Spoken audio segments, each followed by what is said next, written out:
믿음으로 전하는 감사와 은혜의 고백, 어메이징 그레이스 이세준입니다. 안녕하세요. 윤유선입니다. 2024년 새해가 시작됐는데요. 네.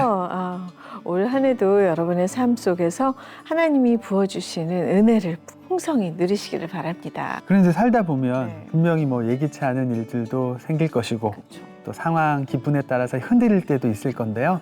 하지만 예수님과 함께 동행한다면 때마다 잡아주시고 일으켜 세워주시는 더 큰 은혜를 경험하지 않을까 싶어요. 맞아요. 그래서 오늘은 신년 특집 어메이징 그레이스에서 믿음으로 사는 삶, 하나님의 이끄심대로 따라 사는 법을 가르쳐 주실 정말 귀한 분을 모셨습니다. 네, 예수 동행 운동을 전 세계로 펼치고 계신 선한 목자교회 유기성 원로 목사님께서 정말 귀한 발걸음을 해주셨습니다. 지금부터 날마다 예수님과 동행하며 하나님의 이끄심에 따라 사는 복된 삶의 이야기가 시작됩니다.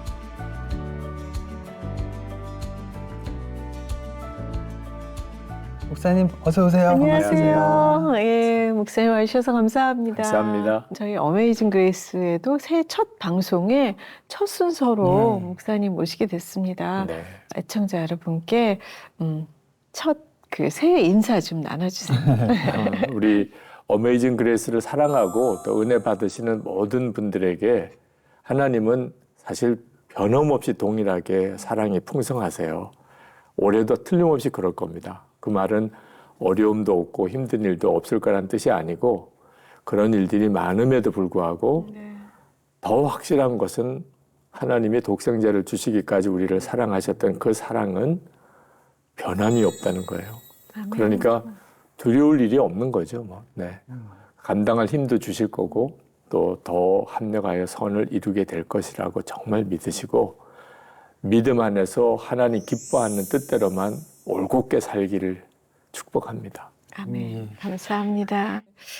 작년 5월에 은퇴식한 이후에 목사님 많이 바쁘셨을 텐데 저희도 너무 뵙고 싶고 저희 이렇게 토크 프로그램에 첫 출연해 주셔서 너무 감사드립니다. 감사합니다. 예. 요새 건강은 어떠신지 많이 바쁘신지 궁금합니다.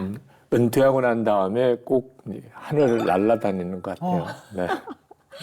그 말은 두 가지 의미가 있어요. 하나는 전에는 이렇게 보호받는 온실 안에 있다가 마치 온실에 있는 새가 바깥으로 나가면 좋기만 하겠어요. 얼마나 불안하겠어요. 정말. 그런데 또 한편으로는 야 정말 하늘이 이렇게 넓구나 하는 것도 경험한 거겠죠.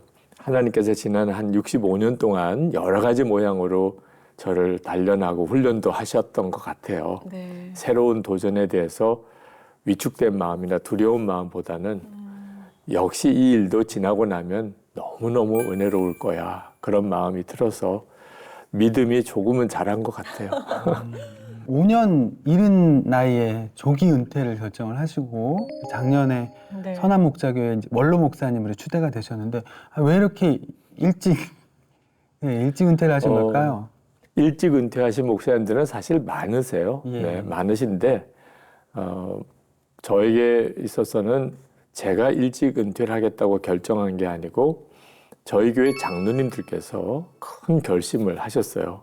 그때 당시에 저희 교회가 매년 한 1,500에서 한 2,000명 정도쯤 새가족이 해마다 늘어나고 있던 때인데 70% 정도가 40대 이하였어요.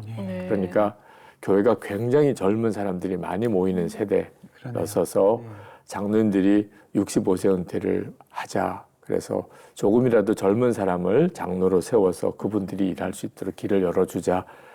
그것 때문에 갈렙교회라고 66세 이상 된 교회들의 독립된 교회 공동체가 하나 교회 안에 세워졌고요. 담임 목사인 저도 65세 은퇴를 하겠습니다. 그래서 65세 은퇴 이후에 하나님의 인도하심을 위하여 기도하고 분별받게 된 거죠. 네네. 원로 목사 추대 예배를 저도 영상으로 보면서 한국 교회에 이렇게 아름다운 인수인계가 있는 모습이 정말 자랑스럽다는 생각이 들 정도였는데요. 그때 목사님께서 말씀하시는 게 은퇴하는 게 번지점프 같다. 자꾸 물으세요. 은퇴한 기분이 어떠냐고. 은퇴한 기분을 설명할 방법이 없어요. 왜냐하면 은퇴를 해보지 않은 사람은 도무지 알 수가 없어요. 그렇죠. 그냥 은퇴하지 않은 사람도 이해할 수 있는 무슨 어떤 비슷한 예가 없을까라고 생각을 해보니까 네. 번지 점프 했을 때 같아요. 번지 점프 하는 것을 다른 사람이 뛰는 것을 보는 거는 그 자체도 아슬아슬하기도 해요. 그렇지만 실제로 그 번지 점프대 위에서 이제 막 처음 뛰어내리는 그 심정을 누구도 이해를 못해요.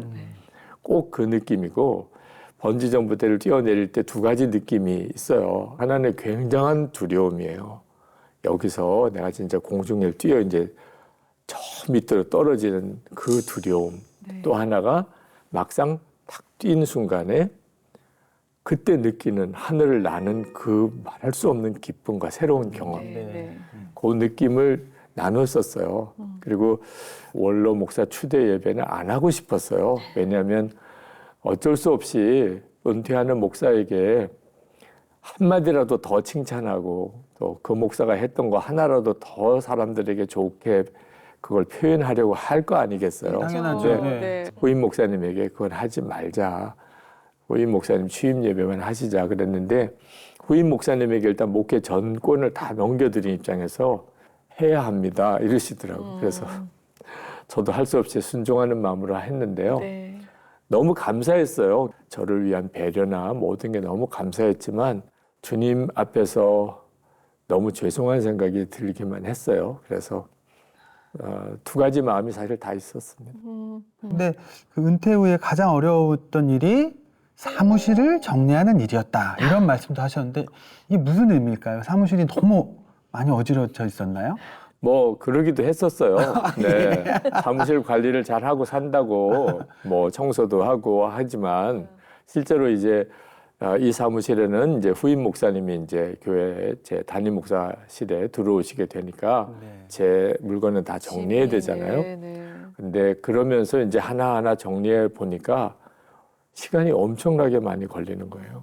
그리고 미리미리 그냥 다 버릴 거 버리고 그렇게 하지 않고 그냥 이렇게 쌓아둔 것이 너무 많고 그런데 어느 날 그것 때문에 마음이 많이 힘들어 할 때 그런 생각이 엄청 들더라고요. 내 사무실을 내가 정리할 수 있는 게 얼마나 복인지 아느냐. 사실 만약에 제가 갑자기 어떤 일이 있어서 하나님 앞에 그냥 바로 갔다면 내가 미처 정리하지 못했던 것들을 뒷사람이 다 정리하는 일이 얼마나 미안한 일이겠어요. 참 복이다. 내 뒷정리를 내가 할 수 있다는 게 그러네요. 너무 복이다. 그리고 이제 남은 순간은 이제 내가 죽음으로 하나님 앞에 가는 순간인데 그때는 이제 내 뒷정리는 내가 도무지 할 수 없는 상황이 되는데 이제부터는 정말 누가 와서 내 뒷정리를 해도 큰 어려움이 없고 미안하지도 않을 만큼 그렇게 살아야 되는 거구나 하는 것을 그때 은퇴하면서 아주 뼈저리게 경험도 했고요. 네. 자기 뒷정리할 수 있는 것이 힘든 일이 아니고 복이다 하는 걸 깨달았어요. 네. 너무 멋진 말씀이신 글쎄 것 말이에요. 같아요. 네. 진짜 갑자기 막 정리 좀 하면서 살아야 될 것 같은 생각이 막 드는데요. 이 세상 일이 이렇게 시작이 있었으니까 끝이 있는 거잖아요. 그 선한 목자 교회 처음 시작하실 때 얘기를 좀 듣고 싶습니다. 교회 상황이 너무 어려워서 이 상황이 그저 교회 자체적인 문제로만 끝날 수 있는 상황이 아니고 총체적인 위기였죠. 네. 교회는 큰 예배당을 짓기로 하고 지어가는 과정에서 이제 건축 중단 사태를 맞고 전임 목사님은 사퇴를 하시고 1년 정도 담임자 없이 지내시고 교인들은 다 떠나가고 이제 수습할 길은 없고 이제 이런 어려움을 겪고 있는 교회였는데 공교롭게도 남아있는 교우들이 제가 그 교회로 온다면 그러면 다 좋다 이렇게 의견을 모으셨대요. 그 문제가 사실 잘 안 되는 문제 때문에 오래 이제 담임 목사님을 결정을 못했던 과정이어서 그때 하나님 앞에 기도할 때 딱 마음에 그 교회는 왜 안 가겠다는 건가에 대해서 제 나름대로 좀 정리를 해야 되겠더라고요. 그러니까 안 가야 될 이유가 있을 수 있죠. 어느 목사님도 청빙을 받았다고 다 가는 건 아니거든요. 모든 게 다 사실 가고 싶지 않은 조건들인데 그러면 힘들어서 안 가냐? 어려워서 안 가냐? 아니 그것도 이유가 될 수는 있긴 한데 주님 앞에서는 내놓을 수 있는 이유가 안 되는 거예요. 더 좋은 데는 오히려 주님 저는 거기는 안 가겠습니다. 이럴 수 있는데 오히려 어려운 데는 주님 저는 그래서 안 가겠습니다고 할 수 없는 게 종이잖아요. 네. 그래서- 세상의 이치와 정반대인 거죠. 그러네. 예. 네, 그래서 제 아내와 그 문제로 가지고 하나님 뜻을 분별하는 과정이 있었어요. 근데 제 아내도 하나님의 인도하심이라고 마음을 이렇게 바꿔서 동의해 주어서 가게 된 거죠. 우리 원로 목사 추대 예배 때 그 축사를 해주셨던 김상현 목사님의 말씀에 의하면 선한 목자교회에서의 20년이 하나님이 이기시는 것을 본 20년이다. 그렇게 표현을 해주셨거든요. 지난 20년을 되돌아보시면 마음이 어떠실까요? 제가 부임하고 얼마 되지 않아서 저희 신학교 동기 목사님들이 저를 이제 격려하려고 찾아오셨어요. 네네. 완공도 안 된 큰 굴 같은 예배당에 내려갔었어요. 근데 그때 내려가면서 다들 아무 말을 안 했어요. 너무 상황 자체가 아이고 너무 이걸 어쩌냐. 막막하니까. 네. 그리고 이제 교회 사정을 들으면 들을수록 저도 실제로 교회를 막상 부임을 하고 보니까 더 어려운 거예요.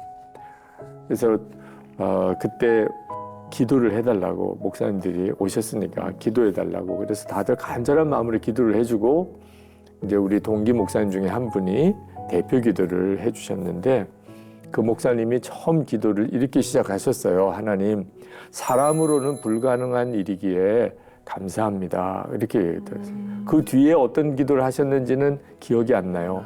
그 구절에 이것도 감사할 수 있는 거구나. 왜냐하면 하나님이 하셨다는 것을 확실하게 볼 수 있는 경우니까 제가 그때 그 말씀을 붙들고 다시 이것도 감사한 일이구나 이렇게 받았어요. 그렇게 20년이 지난 지금의 선한 목자교회를 통해서 하나님 살아계심이 분명하게 드러났다. 그런 뜻에서 이 일은 정말 하나님이 하신 일이고 하나님이 이기신 일이다. 그렇게 표현하신 것 같아요. 네네. 은퇴하시고 나서 지금 더 바쁜 일정 보내고 계시다고 또 들었습니다. 그래서 어떻게 시간 보내고 계시는지. 그동안에 선한 목자교회를 다니면서 하나님께서 제게 자꾸 사역에 대해서 마음을 주셨던 일들이 네. 단순히 선한 목자교회만 아니고 한국교회 전체에 지금도 주님이 우리와 함께 계신 것과 그리고 그 예수님과 개인적으로도 교회적으로도 친밀히 주님과 동행해야 한다는 사실에 대한 이 놀라운 사실을 전하라, 알리라 그런 사명에 대한 어떤 부름이 같이 있었어요. 그 남은 사역을 하게 하신 것 같아요. 그래서 지금 예수 동행 운동이라고 With Jesus Ministry라고 한국교회 전체 예수님은 지금 우리와 함께 계십니다. 그 주님을 바라봅시다. 그래서 동행일기를 쓰는 그 사역을 하고 있고요. 네. 또 4차 로잔 대회가 9월에 네. 인천 송도에서 전 세계 220개 국가에 5천 명이 넘는 복음주의권의 대표들이 와요. 그 대회를 위한 준비위원장 일을 맡겨주셔서 네. 그 일을 섬기고 있어요. 올해 아마 가장 중요한 일이 될 겁니다. 네. 로잔 대회도 많이 모르시는 분들도 계실 것 같은데 조금 설명해 주시면. 세계 제2차 대전이 끝나고 난 다음에 네. 세계 선교가 큰 위기에 부딪혔어요. 식민 지배 과정, 또 식민지와 또 식민지를 통치했던 나라들 그 사이들의 갈등이 한꺼번에 다 분출했고요. 서구 선교사들이 큰 위기에 봉착하고 네. 선교사님들은 다 본국으로 돌아가라 이런 저항들이 일어나고 그 와중에서 이제는 선교는 이제 그만하자. 그 나라의 종교를 차라리 존중하자. 그래서 선교가 오히려 역으로 큰 문제에 부딪히는 또 네, 그런 네. 문제가 생기고 자유주의의 흐름이 신학교 전체에 영향을 미치고 전 세계 각 교회에 영향을 미치면서 어려움을 겪기 시작했습니다. 그때 존 스타트와 빌리 그레이엄 목사님 두 분이 중심이 되어서 현재 지금 전 세계에 여전히 복음 전도에 의한 회심의 역사가 너무나 놀랍게 일어나고 있고 건강한 복음주의권의 교회와 선교가 여전히 전 세계에 뜨겁게 일어나고 있다. 문제가 되는 부분만 보면 안 된다.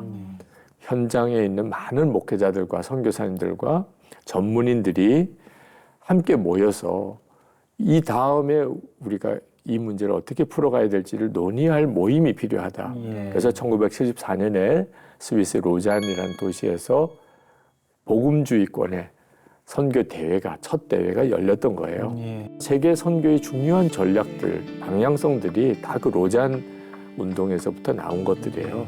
그래서 50년 되는 올해 4차 세계 대회를 한국에서 열게 된 거예요. 네. 이 대회는 앞으로 주님이 다시 오시는 그때를 준비하는 굉장히 중요한 선교 전략적인 모임도 되고요. 지금 서울 대회는 대회 전체를 준비하는 것과 그 모든 비용에 대한 책임을 이제 한국 교회가 책임을 지는 정말 명실상부한 제3세계에서 선교의 중요한 축이 되어지는 그런 의미가 있고 이번 4차 로잔 대회를 통해서 한국 교회의 의미 그리고 한국 교회의 역할이 얼마나 중요한가를 하나님이 분명하게 드러내 보이시는 대회가 될 것 같아요. 그래서 이 일은 하나님이 한국 교회에 주신 큰 선물이라고 생각합니다. 한국 교회 진짜 중요한 행사가 이제 열리게 되는 건데 일반 성도분들은 어떻게 참여하시면 좋을까요? 한국 교회가 1년 동안 기도를 지금 하고 있어요. 작년 7월 14일 로잔 대회가 열리는 인천 송도 컨벤션 센터에서 기도 성회가 시작되는 것을 시작으로 1년 동안 참가국 모든 나라와 참가하는 한 사람 한 사람을 품고 기도를 해요. 그리고 로잔 대회와 이 로잔 대회를 계기로 한국 교회가 영적으로 다시 살아나게 되도록 기도를 하고 있는데 우리 이 시청자 여러분들께서도 로잔 준비위원회 연락 주시면 같이 기도에 동참할 수 있고요. 저희들은 기본적으로 교회 단위로 기도팀을 만들어서 참여해 주시기를 원해요. 그러면 매일 기도 제목이 갑니다. 그러면 그 나라와 또 참가자 그리고 기도 제목들이 매일 카톡으로 문자 메시지로 가요. 그러면 그걸 가지고서 기도를 해주시는 거고요. 이번 4차 로잔 대회 본문이 사도행전이에요. 그래서 성경 강해 시간이 있는데 우리가 다 로잔 대회 현장에서 그 성경 강해를 들을 수는 없지만 한국 교회가 1년 동안 사도행전을 전체를 강해를 하면 그러면 그보다도 훨씬 더 의미가 있지 않을까. 그래서 이미 연합하고 있는 목사님들이 그 사도행전 강해를 시작을 했는데 저는 이 일은 앞으로 한국교회가 기도와 말씀으로 온전하게 한국교회가 다시 서게 되는 중요한 일이 된다고 싶어요. 그리고 3월에는 한국교회 목회자들의 컨퍼런스를 먼저 하게 됩니다. 이런 일들을 이제 진행하는 모든 과정을 위해서 기도해 주시고 그리고 세계에서 많은 분들이 한국에 오시게 되는데 그분들을 맞이하고 섬기는 모든 역할을 한국교회가 하고 있어요. 그래서 이 일을 위해서 함께 헌금해 주시고 참여해 주시는 일이 너무너무 중요하겠습니다. 로잔 대회에 대해서 굉장히 이제 자세하게 설명해 주셨는데 사실 로잔 대회도 그렇지만 우리 유기성 목사님 하면은 예수 동행 운동 맞아요. 처음에 예수 동행 운동 시작하시게 된 특별한 계기 같은 게 있었을 것 같아요. 하나님이 저에게 주셨던 가장 중요한 메시지가 뭐냐면 예수님과 우리 성도는 그리스도인은 포도나무와 가지처럼 하나고 우리는 예수님 안에 예수님은 우리 안에 거하시는 것이 예수 믿는 거라는 거죠.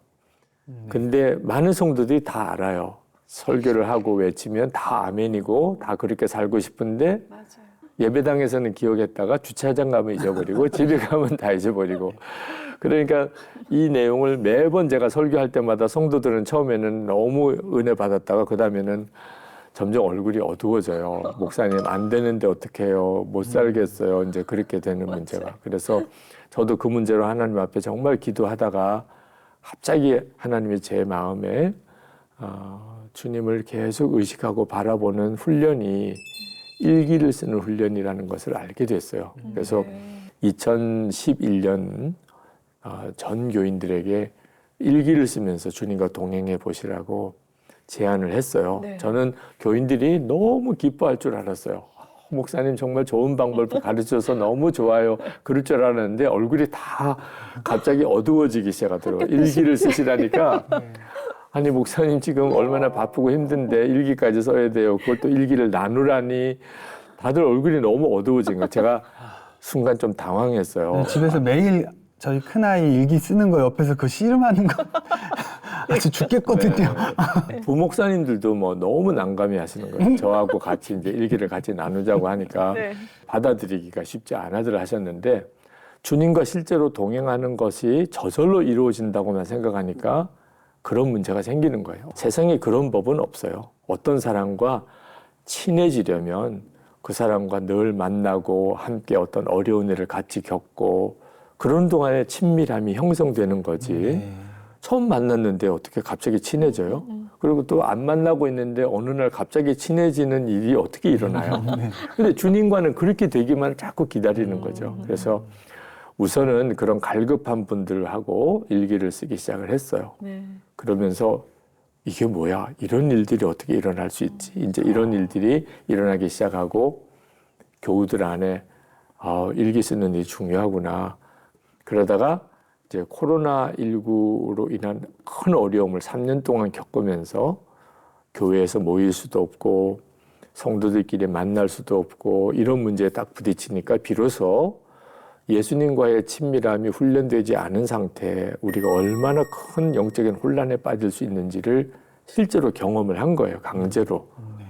그래서 선한목회 교회 안에 일기 쓰는 것에 대한 공감대가 확 열려서 이제 전 교인이 쓰는 것에 대해서 마음이 열렸고요. 전 세계적으로도 주님과 친밀히 동행하는 훈련 자체에 대해서 그전에는 좋은 방법이에요. 그러나 나는 죄송해요. 나는 별로 관심이 없어요. 우리는 다른 방법도 좋은 방법이 많아요. 이제 이러셨는데 코로나19를 지나면서 갑자기 마음들이 많이 열리셨어요. 그 방법을 우리도 한번 훈련받고 싶다고. 그래서 공교롭게도 이제 그 코로나19가 끝나는 시점에 제가 은퇴를 하게 되고 그리고 이제 예수 동행 운동을 위해서 제가 전적으로 나섰는데 너무너무 많은 요청이 들어오고 있는 거예요. 그래서 제 사역이 갑자기 많아지고 담임 목회할 때 이상으로 일정이 많아진 일정으로 소화를 해야 되는 상황이 된 거죠. 그 애플리케이션이 있는 거죠? 지금 한 18만 명 정도가 일기 앱에 들어와서 일기를 쓰고 있어요. 네. 네. 네. 지금 뭐 해외에서도 투어를 하고 계신 걸로 들었는데요. 전에는 예수동행 운동의 중심지가 선한목자교회였어요. 네. 근데 제가 이제 은퇴를 하고 난 다음에 교회와 성도들을 찾아가야 하는 거구나 하는 생각을 했고요. 그래서 은퇴한 이후에 예수동행 집회 투어라고 하는 이름의 집회를 하기 시작을 했습니다. 그래서 전국에 있는 도시들 그리고 대만이나 미국이나 이런 해외에 있는 교민들을 중심으로 하는 그 지역의 예수동행 집회를 하면서 거기서 예수동행 운동에 대해서 소개도 하고 주님이 지금 말씀들을 나누는 집회를 했어요. 그 투어는 아마 앞으로도 계속 될 것 같고요.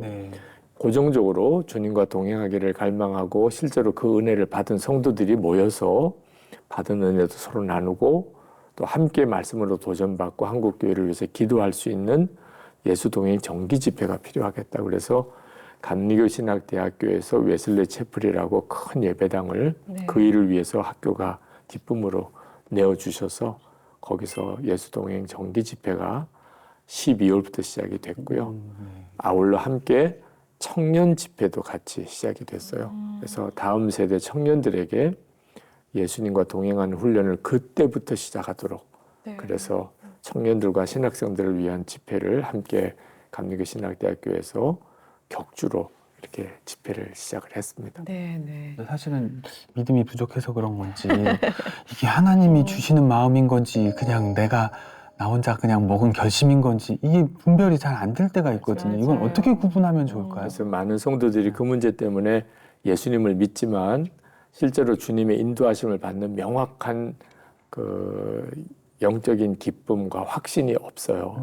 이유가 뭐냐면 한마디로 말하면 주님을 바라보고 살아보지 않았기 때문이에요. 예수님을 바라보고 살지 못하는 이유는 보이지도 들리지도 않는 분이니까 더 어렵다고 생각하는 거예요. 근데 사실 그 처음에 주님과 함께하는 좀 막연함, 그 막연함의 한계를 넘어서기만 하면 하나님이 자기를 이끌고 가시는 것에 대해서 점점 더 느끼게 되는데 그 벽을 못 넘으시는 거예요, 대부분들이. 근데 성경을 읽으면서 주님과의 이런 친밀한 관계가 있구나 라고 말씀을 결론 삼는 일이 먼저 필요해요. 말씀이 그렇게 약속하고 있구나. 네. 주님은 포도나무고 나는 가지고, 나는 주님 안에, 주님은 내 안에 계시는 것이 말씀 속에서 이루어지는 거구나. 그 믿음을 붙잡고 갈 수밖에 없어요. 그리고 나가면 그 다음엔 주님과의 친밀함에 대해서 놀라운 확신이 생겨요. 계속 주님을 의식하려고만 한 거 가지고 실제로 주님과 친밀할 수 있을까? 그런데 그 훈련이 안 된 단계는 이게 주님의 생각인지 마귀가 주는 유혹인지 내 생각인지 구분이 안 되니까 혼란스럽다고 생각하는 거거든요. 이요셉 집사라고 그 사진 작가이신 집사님이 네. 코스타 가서 청소년들에게 하나님의 음성을 들은 자기 경험을 이야기하더라고요. 자기가 사진 작업하느라고 막 방을 어지러 놓고 있는데 아내가 문을 열고 딱 보더니 아무 말도 안 하고 그냥 나가더래요. 근데 자기는 마음으로 아니 여보 좀 치워, 좀 치우고 작업도 해요. 자기는 들었대. 아내는 아무 말도 안 하고 그냥 이렇게 둘러만 보고 나갔는데 꼭 말을 해야 듣는 거 아니라는 거예요. 하나님도 우리에게 말씀하기 똑같다는 거예요. 꼭 육성으로 안 들어도 갑자기 어느 순간에 하나님이 내게 뭐라고 말씀하시는구나 안다는 거예요. 우리가 다 예수님을 영접했다면 그렇게 돼요. 그래서 점점 더 주님과의 실제적인 나와 함께 계시는 것과 인도하심을 명확하게 알게 되고요. 네. 그래서 삶이 완전히 바뀌게 되는 거예요. 뭐 연예인들도 그렇지만 목사님들에게도 이미지라는 게 있잖아요. 그쵸, 그러니까 네. 되게 평안하고 온유하신 그런 이미지이신데 오늘 직접 만나 뵙고 말씀 나누다 보니까 그 향기가 훨씬 더 짙은 것 같아요. 그 맞아요. 이미지 그대로. 네, 네. 왠지 태어날 때부터 목사님이셨을 것 같아요. 태어나자마자 기도부터 하셨을 것 같은데 어떻게 목사님이 되셨을까요? 네. 하여튼 사람은 외모로 판단하면 안 된다고 그랬어요. 네. 사람이 본성적으로 좋은 사람은 없다고 생각해요. 네. 뭐 부드러워 보이고 또 유해 보이고 그래도 그 사람이 가지고 있는 본성은 사실 누구나 악하죠. 저도 이제 태어나서 목사의 큰아들이니까 당연히 나는 그냥 목사가 돼야 된다. 그 당시에 많은 목사님들 그렇게 생각하셨어요. 이렇게 하나님 앞에 부모가 먼저 이렇게 바쳐져서 운명적으로 하나님의 종이 되어야 되는 사람 이런 경우에는 그냥 순하게 고등학교 졸업하고 바로 신학교 가서 목사 되든지 네. 아니면 살다가 무지 매 맞고 그리고 다시 신학교 가서 목사 되든지 예. 두 경우밖에 없다는 거예요. 그러면서 이제 어느 목사님도 알지 그 목사님도 괜히 뭐 직장 생활 하다가 뭐지 뭐 매 맞고 목사 되고 뭐 어떤 사람 알지 그 사람도 뭐 어디 세상에 놀러 막 다니고 그러다가 또 무지 매 맞고 그때 얼마나 그 어린 나이에 두렵겠어요. 나는 매 맞고 가는 것보다 그냥 신학교 가야 되겠다. 그래서 아무 생각 없이 저는 신학교를 갔으니까요. 사람들 보기에는 참 좋았겠죠. 네. 모범생이구나, 그쵸. 착하구나, 네. 목사답구나 이렇게 생각했지만 사실 그건 율법주의적인 경건이죠. 네. 사람들 보는 앞에서만 경건. 제 속에 있는 진짜 내 내면의 문제는 추하고 더러운데도 사람들 보는 앞에서는 그냥 그래야 돼. 그렇게 살았던 저니까 그러면서도 그게 문제인지조차도 잘 몰라. 사람들 앞에서 바로 살면 잘 사는 거지 뭐 이렇게만 생각했었던 네, 제가 네. 이제 주님을 인격적으로 만나는 계기에 회심을 체험하면서 내가 얼마나 악한 존재인가 하는 걸 알게 되고 십자가의 은혜를 제가 취하고 비로소 나를 하나님께 드리는 헌신이 있었고 네. 그때 주님이 제 안에서 역사하시는 것을 너무나 분명하게 알았어요. 그래서 그때부터 이제 예수 동행 운동을 하게 되는 마음의 갈망이 생긴 거죠. 네. 근데 신학교 수석 입학하시고 네. 수석 졸업하시고 그러니까 공부도 엄청 잘하신 거예요. 모범생. 왜 공부까지 다 잘하셨어야 했을까요?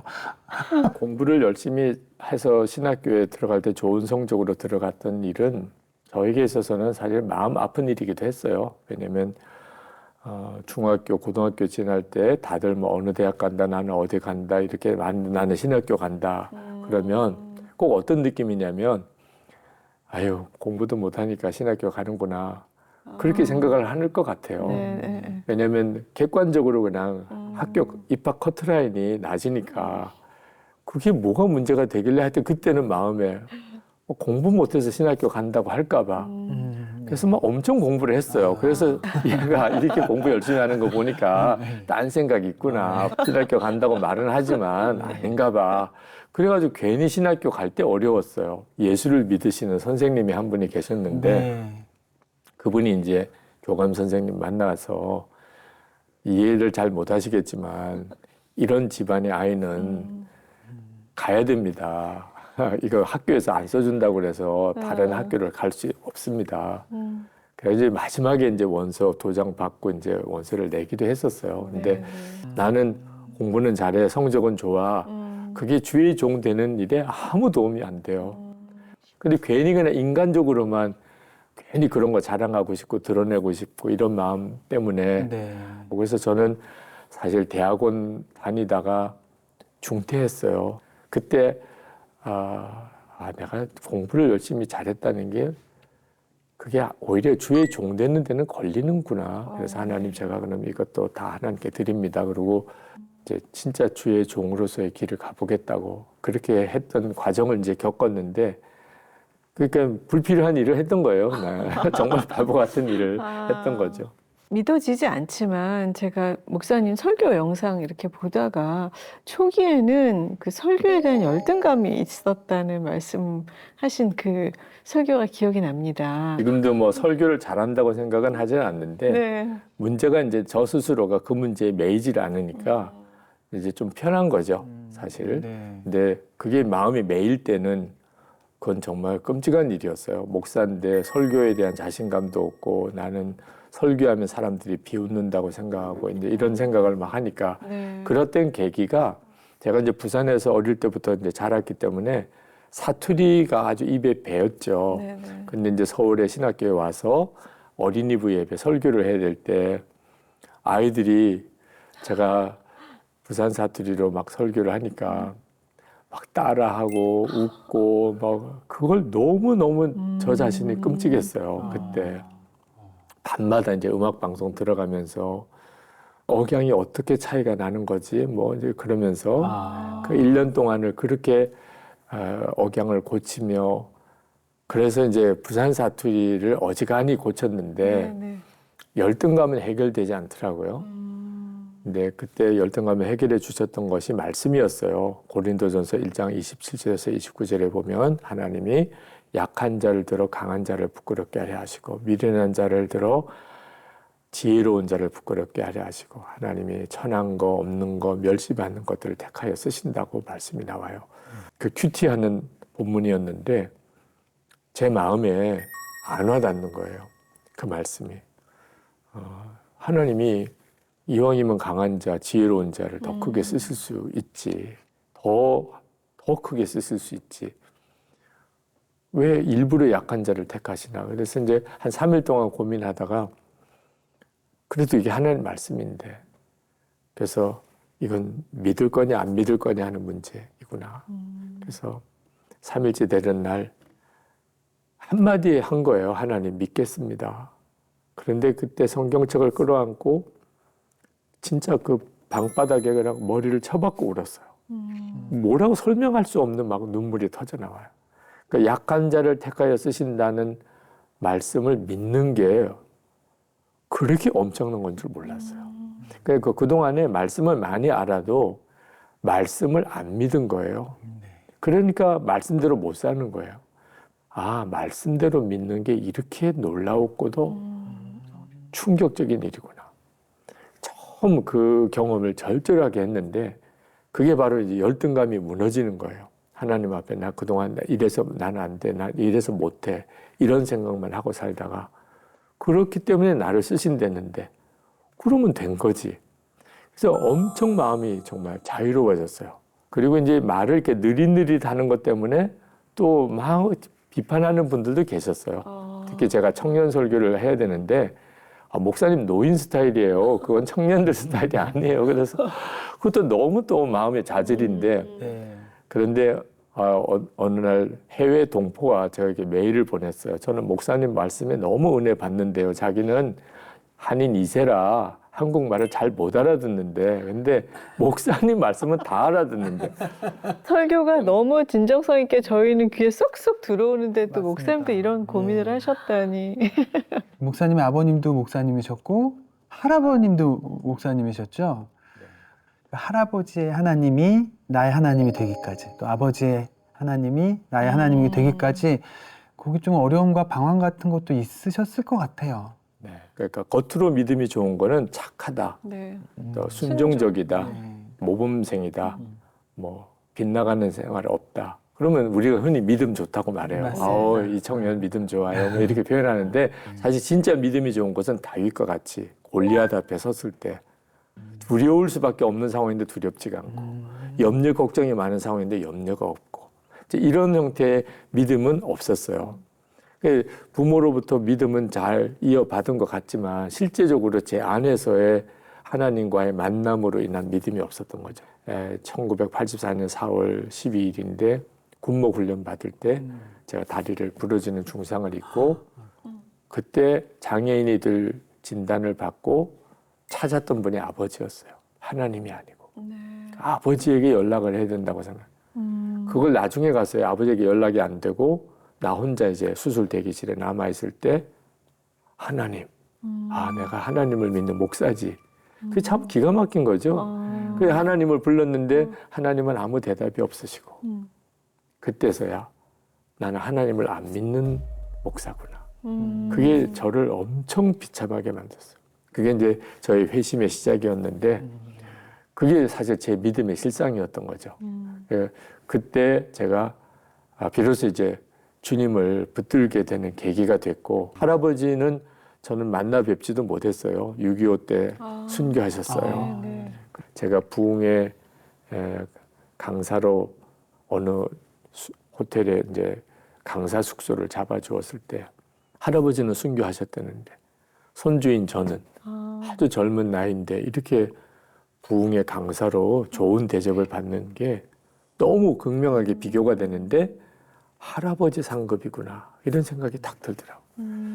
그때 뭐 그 호텔 카펫에 무릎을 꿇고 엄청 울었어요. 돌짝과 사명이 얼마나 귀한가를 그때 눈 떴어요. 그때는 솔직히 이런 옥토바 사명이 귀한 줄 알았어요. 좋은 교회, 좋은 교인들과 함께 대접받으면서 존경받으면서 그렇게 목회하고 싶은 이게 얼마나 철없는 건가. 하나님 제가 돌짝과 사명 귀한 것 명심하겠습니다. 그렇게 고백을 했었는데 그게 바로 선한목자교회 총병을 받을 때 꼼짝없이 그때 그렇게 약속을 드렸었거든요. 네. 그래서 난 어려운 길이지만 가야 될 것 같다고 결심을 했던 거거든요. 할아버지의 그 신앙의 유산이 저에게 제가 가야 될 길을 정확하게 분별할 수 있게끔 해줬던 거죠. 네. 진짜 어려서부터 성실한 모범생이었고 또 하나님이 이렇게 만지심도 경험하시고 목회자로 그래도 50년 살아오시면서 어려운 순간도 많이 있으셨을 것 같아요. 네. 어떤 분은 저에게 그래요. 24시간 예수님을 바라보라 그러니까 그분은 형편이 좋으니까 24시간 예수님 바라보라고 하지 우리처럼 이렇게 어려운 처지에 부딪혀 보면 그런 말 안 나온다. 그런 말을 하시더라고 누가 전해주세요. 그래서 충분히 그런 힘들고 어려운 여건에 계신 분 그런 말을 할 수밖에 없는 분 사정도 충분히 이해가 되긴 하는데 근데 실제로 겪어보니까요. 형편이 좋으면 24시간 예수님 바라보게 안 돼요. 형편이 좋으면 자꾸 한눈 살게 돼요. 맞아요. 네. 진짜 도무지 살아날 길이 없는 그런 절박한 상황에 부딪혀야 비로소 예수님만 바라보는 결단이 돼요. 사실 어머님이 제가 신학교 다닐 때 돌아가셨어요. 아버님 목회가 많이 어려우셨는데 그 어려움을 몽땅 다 짊어지신 분이 어머니셨어요. 아버님은 아주 성자라는 소리 들으시고 좋은 칭찬도 많이 받으셨지만 사실 어떤 뜻에서는 무능한 가장이셨죠. 뭐 사남매를 길러야 되고 그런 이제 살림도 해야 되는 어머니 입장에서는 얼마나 힘드셨겠나. 그런데 그런 과정에서 그걸 다 겪어내고 교회 안에는 끊임없이 분쟁이 많이 일어나고 그때마다 그냥 마음 졸이고 그랬던 결국 신학교 다닐 때 심장병으로 돌아가셨어요. 그때 저희 집에 참 기가 막힌 이제 상황이 벌어진 거죠.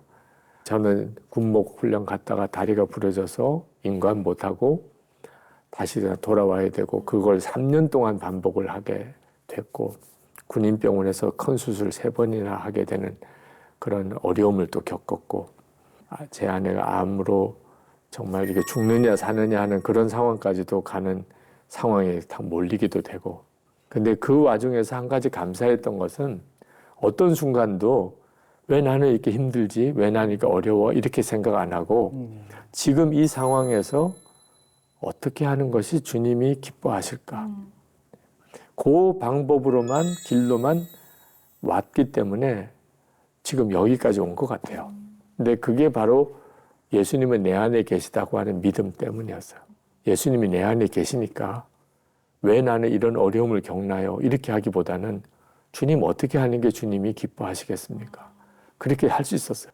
항상 주님이 기뻐하시는 것이 뭘까만 생각하시고 살아보시면 어떤 형편과 처지도 지나고 나면 너무나 놀라운 간증이 다 됩니다. 그렇게 말씀을 드립니다.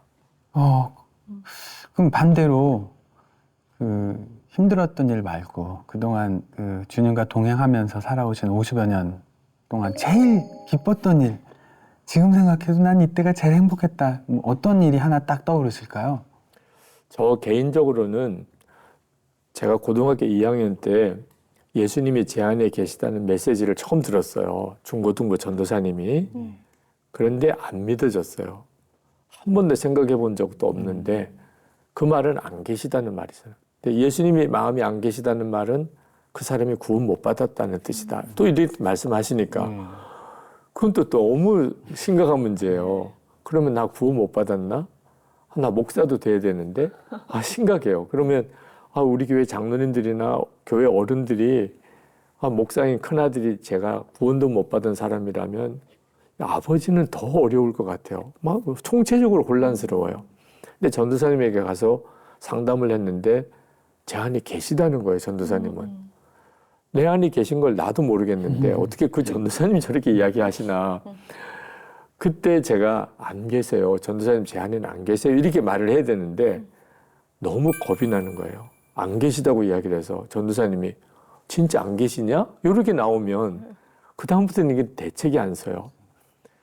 그때만 해도 예수님이 내 안에 계신 것을 어떤 체험으로 알려고 했어요. 내 안에 계시면 뭔가 이렇게 느껴지는 게 있을 거 아니야?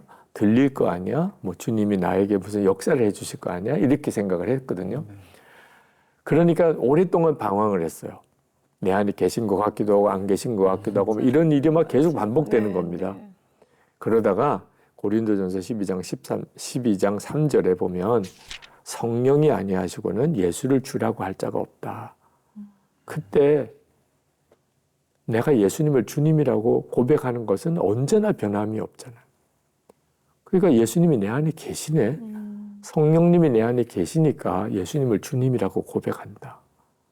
그때서야 정말 의심 전혀 없이 내 안에 계시다. 주님 내 안에 계시다.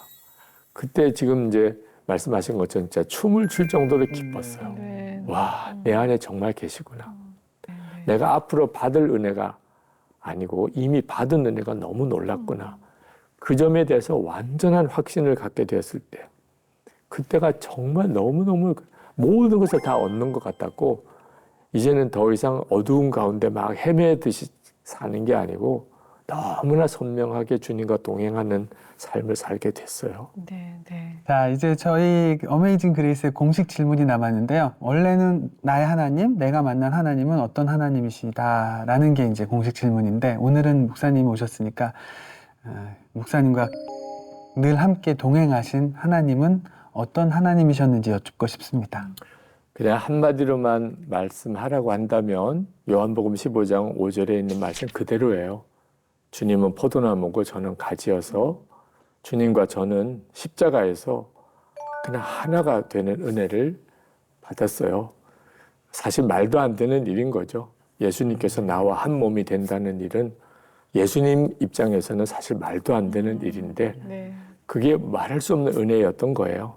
저는 주님 안에 있게 하시고 주님은 제 안에 거하시는 그 은혜로 저와 온전히 하나 되어 사신 분이죠. 아멘. 네. 끝으로 새해 하나님과 동행하려고 열심을 다할 우리 성도님들께 당부 또는 축복의 말씀 좀 부탁드립니다. 예수님과 동행하기를 갈망하는 모든 시청자 여러분들이 꼭 기억할 것은 네. 받을 은혜라고 생각하지 마시고 이미 받은 은혜라는 사실을 꼭 아셔야 한다는 거예요. 아멘. 많은 분들이 나도 주님을 인격적으로 만나고 주님과 동행하는 그런 삶을 살 수 있을까라고 생각하세요. 근데 이건 참 안타까운 게 이미 받은 은혜거든요. 예수님 안에서 이미 주님은 우리 안에 거하시고 그러니까 예수님을 이렇게 믿고 있는 거고 주님과 동행하는 갈망도 그래서 생기는 거거든요. 이미 받은 은혜예요. 그리고 주님은 내 안에까지 오셨으니 이보다 더 어떻게 친밀할 수 있어요. 그러니까 이미 받은 은혜라는 사실을 꼭 기억하고 네. 그 믿음으로 실제로 누리게 되는 거예요. 그래서 모든 우리 시청자 여러분들이 정말 주님과 친밀한 은혜를 다 누리고 받을 것이라는 사실을 꼭 믿으시기를, 기대하시기를 축복합니다. 아멘. 네. 노래로 드리는 위로와 축복의 이세준의 선물 시간입니다. 네, 오늘 목사님께서 좋아하시는 찬양 나의 안에 거하라 제가 준비를 해봤는데 왜 이 찬양을 선택하셨을까요? 주님이 나에게 주시는 말씀이 가사로 이렇게 떠 있는 그런 가사들이 참 좋더라고요. 네. 근데 그 중에서 특별히 내 안에 거하라 이렇게 말씀하시는 그 주님의 음성을 이 찬양 속에서 계속 듣게 돼요. 힘들고 어려울 때 내 안에 거하기만 하면 돼. 그게 뭐 얼마나 놀라워요, 그죠?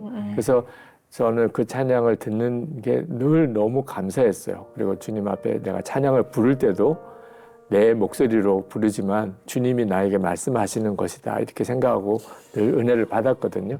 네. 목사님 오늘 이렇게 귀한 간증 함께 해주셔서 너무 감사드리고요. 감사합니다. 예, 놀라운 하나님의 은혜에 대한 감동과 감사의 고백 어메이징 그레이스 오늘 여기까지 하겠습니다. 감사합니다. 감사합니다. 고맙습니다.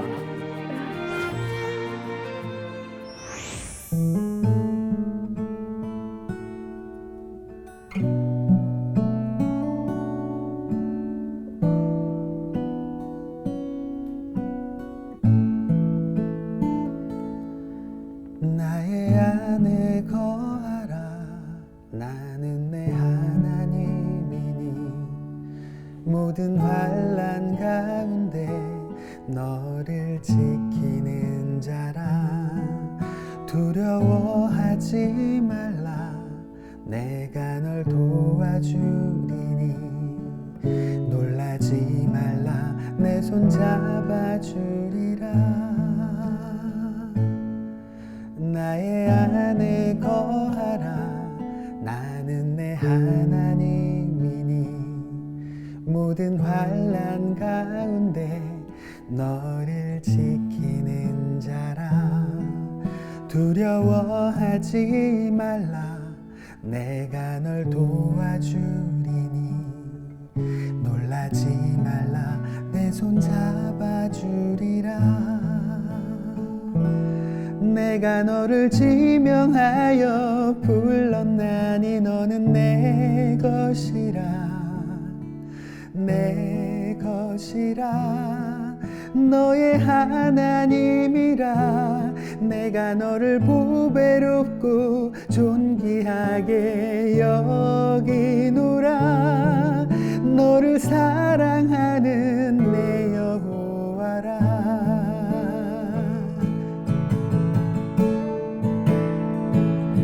내가 너를 지명하여 불렀나니 너는 내 것이라 내 것이라 너의 하나님이라 내가 너를 보배롭고 존귀하게